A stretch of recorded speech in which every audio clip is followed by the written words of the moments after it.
Hello guys, my name is NaToSaphiX. Today we have another video, and this time it is the FACEIT cheat code on Dust 2. Now, the FACEIT cheat code is what I'm going to call a new video series here on the channel. Basically, me as a 4K ELO solo queue player and also a pro player, I have seen my fair share of CS throughout the years. I think I have like 12k hours. And basically, whenever I play FACEIT, I always lose on Dust 2 to the same mistakes over and over. I play with random people, different people every day from different nationalities, and all of them have the same mistakes that they make. So what could be the issue, what could be the fix, and what could be the reasoning behind all of these people doing it wrong? So that's what I'm hoping to teach you in FACEIT cheat code. I thought we'd start with Dust 2 because that is one of the most commonly played maps in the map pool. And I kind of have two things on today's agenda. One of them being the fact that people play spawns on Dust 2. It's kind of only a FACEIT thing. None of the actual top teams do this. Like, there will always be a little bit of spawns played, but I will explain that further. But I would say over 95% I actually can't come up with a single team who plays CT on spawns. And when I say on spawns, what I mean is that everyone is playing on spawn. So if you spawn here, you play B, here B rotation, here A rotation or AWP, here A rotation or AWP, and here long. No pro team plays like this that I can come up with. I would wager it's at least more than 95% of teams that don't play on spawn. So that's already a big no-no that people need to get into their heads. And I'll explain you why. So the only spawn, and that's probably what has been confusing for some people, the only spawn that's actually of importance on Dust 2 is the long spawn. And this is very important. This is why you see sometimes an A player playing on B in a pro game. This is why you sometimes see a B player playing on A. It's because whoever has the long spawn typically goes long. And I will show you why. So when you go into your next FACEIT game, whoever is playing B at the start of the game should play B the rest of the game. Whoever is playing B rotation should be playing B rotation the rest of the game, except if you have the long spawn. So that's something you have to recognize in the freeze time. Do I spawn here? Am I the closest to long? Yes, okay, in this case I have to be the one blocking long. Now, I'm going to show you, this is mainly like a CT-sided thing, because it's often, I would say, that my CT sides in FACEIT games are bad because people fail to take long properly. And I'll show you how. I'll show you every row. I'm going to show you at least 3 different long takes with 3 men. I will show you at least 1 long take with 2 guys, and I will even show you 1 long take you can do alone to either fake long, or just if you think the T's are not going long, you can take it really safely this way. Long control is probably the most important control to have on Dust 2. I mean, obviously if you can have mid control, it's more important, but as CT you can't have all of mid. So of the 3, if we talk like, I mean, B tunnels control is also very important, but it's also a little bit less likely. At least if we're talking short control and long control, it's always preferable to have long control, at least most of the time, especially in pugs. Because executing short is much harder than executing long, where you just need 2 smokes and some flashes up in the sky. So yeah, without wasting more time, let me show you. So, the number 1 guy, the guy with the long spawn, he should do one of 2 things. And I'll show you it a little bit fast, but you can rewatch it if you need to. So he will run here, and he will either A, run and molo, dodge flash, turn around and kill, and try to play in pit. Or he will run out, Molotov longhouse, step back, wait for flash, peek on the flash, and try to kill. So, the reason that this is important is because with the long front spawn, you can actually molo this so that there's maximum 1 T who can beat the molo. That's why the long spawn is so insanely important. The good thing about this is that even if the first T runs out here, his teammates either have to smoke this or they have to wait for it. And if they smoke it, it's quite hard for them to actually help him with anything other than grenades. That's why if you manage to get down into pit, where you can play headshot angles and you can be holding the door as they come out, it's making your life much easier. Now there's 2 kind of different ways of taking long in this way. One is that the number 1 guy molos longhouse. There's also like a heavy long take where the number 2 guy lines up this wall with this wall like this. You have to avoid the roof here, but you want to bounce a molo like this into blue, as it's called. This should burn all of blue, and if you imagine that there are 2 molotovs here, there's very little space for the tees to work with. So these two molos are very key if you want to take long. You don't always have to do the blue molo, but if you have a feeling that the tees might be taking long, it could be good to take long heavy, or if you've lost it the last 3 or 4 times you've tried, it's definitely worth the utility to do both molos if you think that they're coming out. Then you have the third guy, and what he wants to be doing is he wants to go and crouch here. It's most likely the AWP player, because it's easier for the 2 rifle players to help each other on long than having an AWP coming out and taking these fights. So the AWP player will most of the time have 2 flashes. Some even drop a 3rd flash, now that you can drop grenades. And the AWP will go here and he will look at the top of the screen at the round timer. When it turns 1:49, he will throw this flash. The idea of this flash is that if the tees run out, they will be blind. Almost every angle if they look. But also if the tees peek here with AWP, on 1:49 this is exactly the timing that you can have a T-sided AWP holding this corner. So that's why when it turns 1:49, that's when you want to throw the flash. And then after that, immediately, you want to be ready with a flash in the back. I like to throw it up on this roof, because it's very hard for the tees to dodge, as you can see here. It lands very open. They might not be blind inside the doors, but since this molo should be here, or a smoke, this doesn't really matter that much. But if they're out here, the CTs will always get this flash in the back, and the Ts have a very hard time dodging this flash. Basically, a rule of thumb is that if you hear flashes coming over long from the Ts, you just throw this flash without asking. You just say, flashing, boom.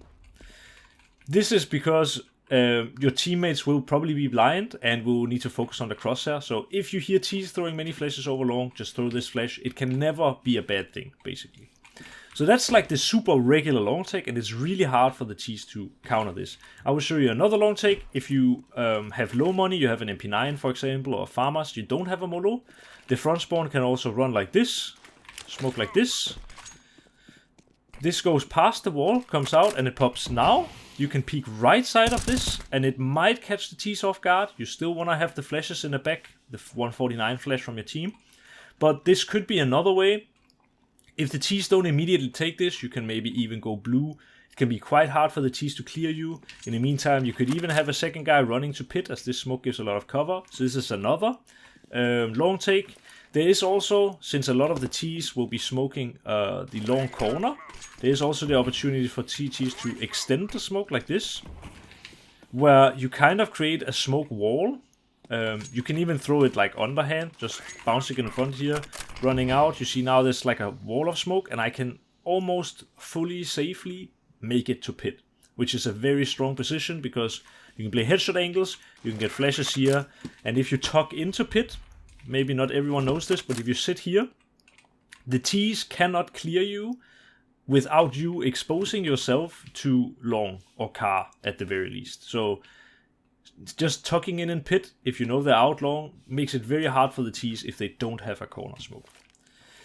I will show you also a 2-man long take, a CT. What you want to be doing is you want one guy to go close on the corner. He can, for example, in this case, actually run and do the blue molo, then dodge flash. The sort of support player here, the support guy, will go up on the car. Right as you're about to walk down from the top of the car, you will be far enough out from these. You aim here, slow walk forward, jump throw. If we follow this one, goes into the door and lands. So now, even with only 2, you have this smoke, like this molo in the door. You have blue molo, and then the guy who does the car molo can very easily do this, throw a flash over the corner, run close anti, and peek. Now, if you do this, the guy who molos blue should probably be dodging flash, then you can throw a flash up in the back and they can swing together on it, with double molos here and flashes in the back. Quite good 2-man take, but regularly, if you think the Ts are going to take long, it's probably better with 3. And then in the end, I'm going to show you just a 1-man long take. If the Ts actually contest long and you are 2 or just 1, most of the time you should probably give it up. Maybe not so much if you're 2 and doing this long take, but especially if you're 1, you can use your nades to try and take it for free, but if you can't get it for free, you have to leave it. So that's kind of a rule of thumb. If you go in front of this tire and you aim a little bit out, up at the sun, out from this corner, You can smoke, and this should bounce on the door into Longhouse. 4.7 seconds is all it takes. Afterwards, you could, like, let's say, do this smoke, run close, dot flash, molo here, try to flash for your back, and if they don't spam flashes, like if they don't throw many flashes over, then it's probably safe to say you have long. So this is a one-man take as well for the CTs, and if you manage to understand that you should not play on spawns and how to effectively take long as CT, you will win a lot more rounds, because the Ts are not very good at taking long late, and the long fight is mainly decided at the start of the round. Then you're forcing the Ts to execute short, which is much harder, requires more coordination, requires like better smokes and better flashes. You can have an orb just standing here taking them out if they don't have that. And you're basically just allowing you to get way more space on your CT sides. Now obviously everything has a counter, just so that you also know how to take it as T if the CTs do this. Like if they take long good, you can always fight with it, like fight for long as a T. It is quite hard, but even in pro games, CTs can try to take it perfect, but there will always be scenarios where the Ts win it. You want to hopefully have the front spawn taking long, or the second spawn. That's also a little bit okay. You can kind of see if you're out from this thing, or a little bit left of it, like from this line, you have one of the two best spawns. So if you have the front spawn, you can decide either to go with a long corner smoke or without one. If you go without one, I would just run. What I like to do, especially lately, is bounce a flash like this, jump out like this, dodge it, and peek. Try to win the guy, like try to win the fight on the guy who's trying to cross to pit, because he's most likely dodging flashes. If you want to go with a corner smoke, you can either get your second guy to throw this smoke for you. So you line this up, you aim on this like kind of a square here, and jump throw. This one should land on the corner and goes out quite a bit of a way. So that's quite nice. Or it's a little bit more advanced, but I'm going to show it anyway. You can jump over here, do jump throw smoke like this, and this also lands long corner. It's a little bit feeling based. I suggest you go and practice it on a server for yourself. I've done it quite a bit, but I do still fail it from time to time. But this is a way to kind of go with the long smoke yourself, and if you don't have too many people supporting you, you can throw this smoke, you can throw this flash, and it's gonna look like this when you come out. You can take this fight against the pit guy, and you have a chance actually to win the long fight on your own. What you want to do in a perfect long take though is, you want to have the second guy running with the first guy, maybe throwing a flash like this, running out, and trying to fight with him. A lot of the time, the first T will want to try to take this fight and want to try and get to pit, because if the Ts get to pit, you have 100% won the long fight. A lot of Ts in FACEIT make the mistake of running towards blue, where they would always be Molotoved, and if you've used a smoke on the long corner, or even if you haven't, you just get stuck here in a smoke, and now you're probably going to get double naded, your teammates might not be able to help you, and it's not a good situation. So you want to either get in front of the blue with a long smoke here, which is a quite good position, or even better, you want to run straight to pit, dodge the flashes, go here, and then you have pit, you have won the long fight. The third guy is really important when you take have a good long take. He wants to do his first flash when the first guy enters the door here. He wants to flash like this. You put up your shoulder against this corner, you flash on this, boom. And as I will show you now, the flash lands up in this space, so the CTs will always get blind, but it won't be at all disturbing to your T friends, basically. The fourth guy is sort of equally as important as the third guy. He wants to do the same kind of flashes over in this space, but he wants to do it in what's called a chain flash.